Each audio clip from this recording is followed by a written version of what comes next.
இன்று நாம் மேற்கொள்ளக்கூடிய திருத்தல யாத்திரை நடுநாட்டு தலங்களிலே மிக சிறப்புடைய ஒரு திருத்தலம். இது 8வது திருத்தலமாக வருகிறது.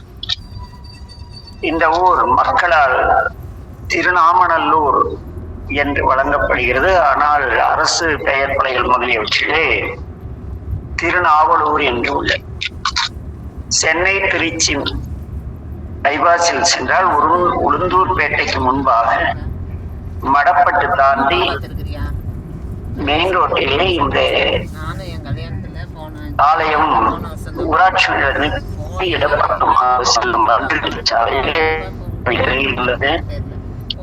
இப்பொழுது நிறைய பேருந்து வசதிகள் உள்ளது.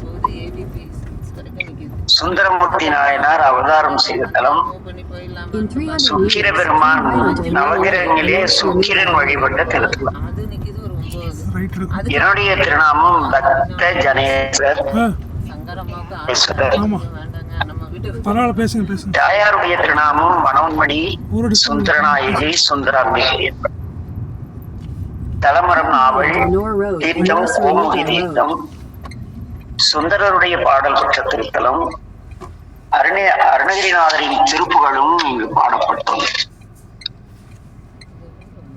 நாங்கள் சென்ற பொழுது காஞ்சி காமகோடி பீடம் ஜெகத்குரு ஸ்ரீ ஜெயேந்திர சரஸ்வதி சுவாமி பொன்விழா திருப்பணியாக இந்த ஆலயம் புதுப்பிக்கப்பட்டு மிக சிறப்பாக இருந்தது. ஆனால் சமீபத்திலே நான் சென்ற பொழுது ஒரு 2-3 ஆண்டுகள் இருக்கும் என்று நினைக்கிறேன். அப்பொழுது அம்பாளுடைய சன்னிதானத்திற்கு செல்வதற்கு ஒரு கொடித்தடம் தான் இருந்தது. பக்கத்திலே பவானி சிவனுடைய திருக்கூட்டம் திருநாவலூருக்கு ஏற்கனவே கட்டப்பட்டு வழிபாட்டில் இருந்த ஆலயத்தை புதுப்பிப்பதாக சொல்லி முழுதாக இடித்து பெரும் திருப்பணி செய்தார்கள். ஆனால் இந்த கோயில் நான் சென்ற பொழுது பராமரிக்கப்படவில்லை. அங்கே அம்பாள் சன்னிதானம் செல்ல கொடித்தடம் தான் இருந்தது. அது 3 ஆண்டுகளுக்கு முன்பு நான் கண்ட நிலை. ஆனால் இந்த தல யாத்திரையிலே நாங்கள் சென்ற பொழுது ராஜகோபுரம் 5 நிலைகளுடன் புத்தம் புதிய பொழிவுடன் சிறப்பாக இருந்தது. இந்த திருப்பணியை காஞ்சிபுரம் சார்பாக செய்திருந்தார்கள். கோபுரத்தை அடுத்து இடப்பால் உள்ள உள்ளே சுந்தரர் சன்னதி உள்ளது. பறவை நாச்சியார் சங்கிலி நாச்சியார் சூழ எதிரில் வெள்ளை யானை நிற்க சுந்தரர் கையில் தாழம் ஏந்தி காட்சி தருகிறார். இந்த ஆலயத்தின் உள்ளிடம் மிக விசாலமாக உள்ளது. எதிரில் கவசமிடப்பட்ட கொடிமரம், பலிபீடம் முதலியவை உள்ளன. கொடி மர விநாயகர் சுந்தர விநாயகராக காட்சி தருகிறார். அடுத்து வாகன மண்டபம் உள்ளது. உள்வாயிலை கடந்ததும் உற்சவ திருமேனிகள் பாதுகாக்கப்பட்டு வைத்திருக்கின்றன. 4 இரு மனைவியருடன் சுந்தரர், நடராஜர், சிவகாமி, முருகன், விநாயகர், வள்ளி, தெய்வ யானை முதலிய உற்சவ திருமேனிகள் உள்ளன. நேராக நமக்கு மூலவரே தரிசனம் தருகிறார். கிழக்கு நோக்கிய சன்னதி, சிறிய கருவறை. சிவலிங்கத்தின் பானம் சற்று உயரமாக உள்ளது. இறைவனை தரிசித்து சுந்தரர் விளையாடி இருப்பார், ஓடி இருப்பார், ஆடி இருப்பார் என்று பல்வேறு சிந்தனைகளோடு ஒவ்வொரு இடத்தையும் அனுபவித்து அப்படியே வெளியே வந்தால் நடராஜ சபை உள்ளது. உள்பிரகாரத்திலே நரசிங்க முனையரை முடித்து மிகப்பெரிய சிவலிங்கம். அடுத்து பொல்லாப்பிள்ளையார், நாவலர், 63 வடம்புரி விநாயகர், சோமாஸ்கந்தர், ஆறுமுகர் முதலிய சன்னதிகளும். தொடர்ந்து ஒவ்வொரு யுகத்திற்காலத்திலும் சிவலிங்கம் மாறுபட்ட காட்சியில் மாறும் போல இருக்கிறது என்னுடைய திருமேனி. அவ்வழியிலே கடந்த யுகங்களுக்கான லிங்கங்களும் கஜலட்சுமி சன்னதியும் உள்ளது. கருவறை சுவரிலே சண்டேஸ்வர வரலாறு சிற்பங்கள் வடிவிலே இருக்கின்றது. பால் கறப்பது, திருமஞ்சனம் ஆட்டுவது, தந்தையின் காலை துணிப்பது, இறைவன் கருணை செய்வது முதலியவை வடிவமைக்கப்பட்டுள்ளன. நவகிரக சன்னதியிலே சுக்கிரனுக்கு எதிராக அவர் வழிபட்ட சுக்கிரலிங்கம் அமைந்துள்ளது. வேற எங்கும் இப்படி ஒரு காட்சி பெரும்பாலும் காண இயலாது. பக்கத்திலே பைரவ திருமேனிகளும் சூரியனும் உள்ளன. தலமரம் நாவல் மரம் வெளிப்பிரகாரத்திலே அம்பாள் கோயில் தனியே உள்ளது. அதுவும் கிழக்கு நோக்கிய சன்னதி. அம்பாள் மண்டபம் மிக அழகாக திருச்செங்கோட்லயே அம்பிகை 4 திருக்கரம் கீழ்கோயில தான் பள்ளியில பூஜை, மேல பள்ளியில பூஜை கிடையாதுங்க. அம்மா இப்ப ஒன்னா இருக்கிறாங்களா, கிடையாது. கீழ் கோயில் இருக்குது. 2 தடவை போனவா 2 தடவையுமே கஸ்டமர்ஸ் தாங்க. பாலு அப்படின்னாங்க. ஐயா நாங்களே இந்த சித்ரா பவுனி கிரிவலம் போலான்ட்டு கிரிவலம் போனோம். திருவுருவம் இருக்கு. செம கூட்டம். திருச்செங்கோடு எப்பவுமே சித்ரா பவுனி ரொம்ப ஜாஸ்தி. நந்தியின் மீது ஊன்றி மருதியில் சூரியேந்தி ஒரு உருவம் இருக்கிறது. அவரை பற்றி தெளிவாக யாரும் எங்களுக்கு எந்த தகவலும் தரவில்லை. தெரிந்தவர்கள் தெரிவிக்கலாம். அடுத்ததாக ஆலயத்துள்ளே வரதராஜ பெருமாள் சன்னதி. அவரும் ஸ்ரீதேவி பூதேவியுடன் காட்சி தரும் கோலத்திலே இருக்கின்றார். மூலவர் முன்பு உற்சவமூர்த்தங்களாக பெருமாள், தாயார், ராமர், இலக்குவன், சீதை ஆகியவை வைக்கப்பட்டுள்ளன. நாங்கள் சென்ற பொழுது கோயிலுக்கு அருகிலே சுந்தரர் வாழ்ந்த காலத்தில் நரசிங்க முனையரையரால் கட்டப்பட்ட சுந்தர மடாலயம், அதை காஞ்சி காமகோடி பீடத்தினர் மற்றும் அங்குள்ள சிவாச்சாரியர் மிக சிறப்பாக பராமரித்தார்கள். அழகான முன்மண்டபம். சுந்தரர் கையில் மலச்சின்னுடன் அழகாக 1975 கட்டி முடிக்கப்பட்டு மிக பொலிவுடன் இருந்தது. இங்குள்ள உட்கோயில் தொண்டீச்சரம் என்று வழங்கப்படுகிறது. இது 1ஆம் பராந்தகனின் மகன் ராசாதித்தனால் கட்டுவிக்கப்பட்டது என்று கல்வெட்டு செய்தியே இருக்கிறது. இவ்வளவு சிறப்பு சொல்லி வச்சிருக்கிறேன். இவ்வாலயத்திலே இறைவனுடைய திருநாமம் பக்த கணேஸ்வரர், வீரநாவலேஸ்வரர் என்று 2 திருநாமம். சபரிமலை அம்பிகைக்கு மனோன்மணி, சுந்தரநாயகி, சுந்தராம்பிகை என்று 3 திருநாமங்கள் உள்ளன. தலமரம் நாவல் மரம். ஆகவே கோயில் திருநாவலூர் என்று பேசப்படுகிறது. மூத்தம் கோபம் சொல்லி இழுத்து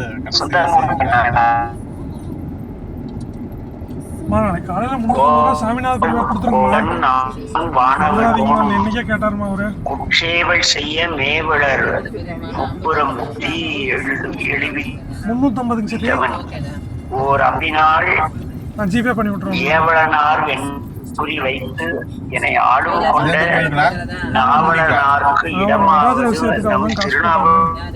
திருநாவலூர் என்று சுந்தரர் பாடுவார். அடுத்தது ஜூன் 28 நான்முகனும் இந்திரனும் அடிமை செய்ய எது வேணா மாசம் மாசம் போறியா? 2 மாசத்துக்கு ஒருக்கா 6 மாசம் போயிட்டு இருக்கிறோம்.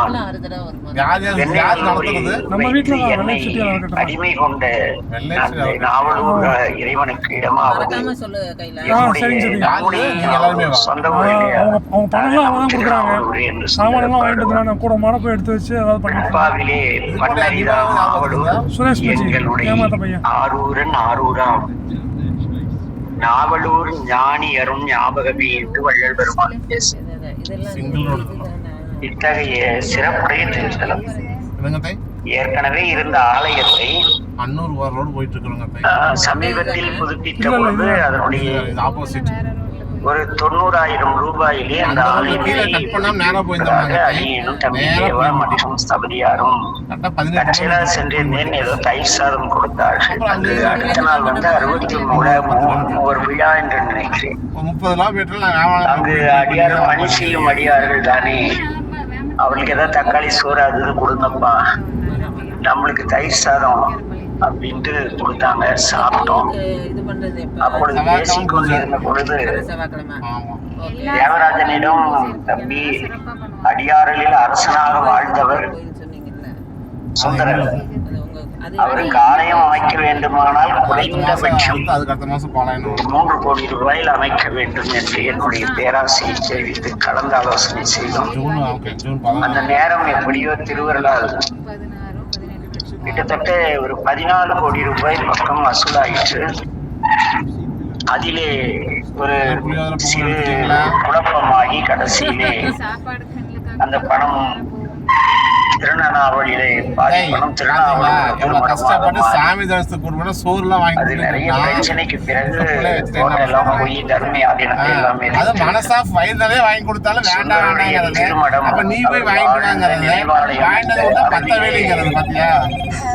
அது கும்பாபிஷேகம் நடைபெற்றது. பழைய ஆலயம் வந்து அது வேற, அது ஒரு அழகு. மன்னர் காலத்து கட்டிடம், அது வேற லெவல்ல இருந்தது. அது அப்படியே அந்த பழமை மாறாமல் காஞ்சி மடத்திலே புதுப்பித்திருந்தார். அந்த பழைய மடத்தினுடைய பழைய கால கோயில் என்பதற்காக சான்றே இல்லாத புது கோயிலை இப்ப மாறி போச்சு. என்னைக்கும் பழைய திருப்பணிகளை யார் எடுத்து செய்தாலும் பழமை மாறாமல் செய்யும். அப்பொழுதுதான் அது தொன்மை அடுத்த தலைமுறைக்கு சரியாக கிடைக்கும்.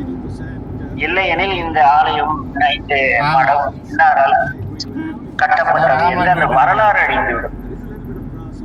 ஆக இந்த திருநாவலூருடைய ஏற்கனவே இருந்த திருமணம். சுந்தரர் வாழ்ந்த காலத்தில் அவருடைய பெற்றோரில் இருந்து சுந்தரர் பிறந்து வளர்ந்த இடத்தை வந்து அந்த ராஜ ஆதித்தன் என்பவரால் ஆலயமாக கட்டப்பட்டது. அவருடைய மடாலயமாக கட்டுவிக்கப்பட்டதுக்கான சான்றுகள் நிறைய இருக்கின்றன. அதெல்லாம் இப்பொழுது காணவில்லை. அதெல்லாம் என்ன தெரியல.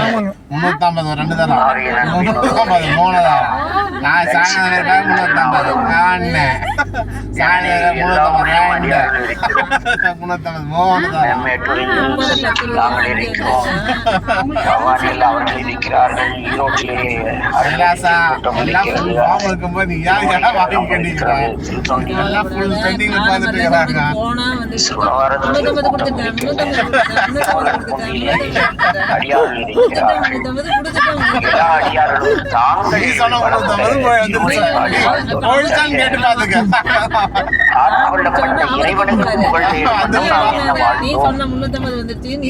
ஒரு சிந்தனையை இந்த திருநாவலூர் தலம் தருகிறது.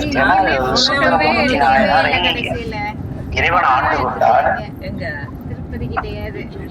ஏன்னா அந்த சான்று அவைச்சான்று இந்த பாடலிலே இருக்கிறது. நீ எடுத்தீங்கன்னா சென்னை தான் போகுது. அதுக்கு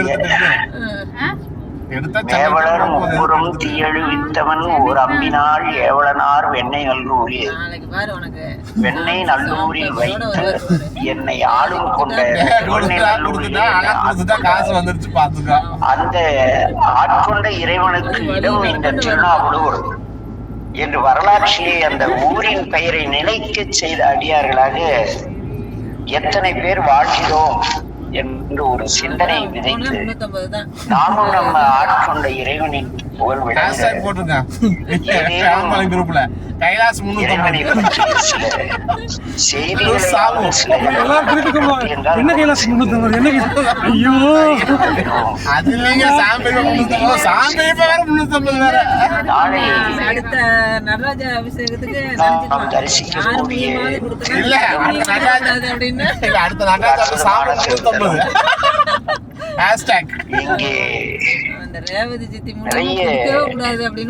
சிறப்புடைய அடியார்கள் வாழ்கிறார்கள். இந்த ஊரிலே நிறைய சிறப்புகள் இருக்கின்றன. ஆகவே இதை ஒரு 15 நிமிட பதிவிலே தர முடியாது. இத்திருத்தலம் ஞான சம்பந்தர், நாவுக்கரசடிகள், சுந்தரர், ராமலிங்க வள்ளலார், அருணகிரிநாதர் இந்த வாட்டி வந்திருக்காரு பெரிய யாராவது போற மாதிரி இருக்கணும்ட்டு வந்த வாட்டியே 350 ரூபா ஆட்டை போட்டிருக்கேன்னா கட்டப்பட்டு பல ஆண்டு காலம் பல்வேறு வாங்கியாச்சு ஆங்கிலேயர்கள் அவர்கிட்ட அந்த அமௌண்ட் வாங்கி சொல்லிட்டாரு 100 ரூபாய் விட்டுரு கைலாசு பிரச்சனையா இருக்கட்டும் 250 மட்டும் சித்த கொடுத்துரு எனக்கு அப்படின்ட்டாரு. ஞானகுப்தர் நீங்க 350 கொடுத்துருங்க. நீ அப்படி சொல்லல 250 தான் சொன்னேன். 19ஆம் நூற்றாண்டிலே 350 கொடுங்க பாவம். அன்னை இல்ல ஃபர்ஸ்ட் என்ன சொன்னேன் பிள்ளை தமிழ் எல்லாம் பாடப்பெற்று மிகப்பெரிய ஒரு திருத்தலம் இது.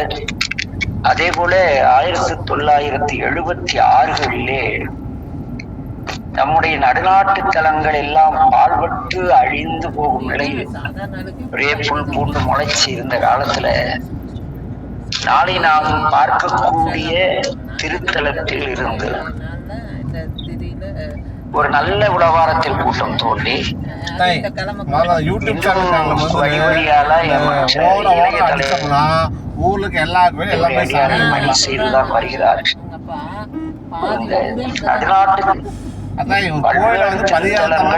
நாம் தரிசிக்க தகுதியுடையதாக இருக்கிறது என்றால் அதற்கு காரணம் நாளை நாம் பார்க்க போயிடும் அங்கிருந்த உளவாரத்தில் கூட்டம் அப்படி ஒரு நல்ல ஏனெனில் இப்ப நம்ம ஈரோடு மாவட்டம் எடுத்துக்கொண்டால் அங்கே ஆதியில எல்லோருக்கும் தெரியும்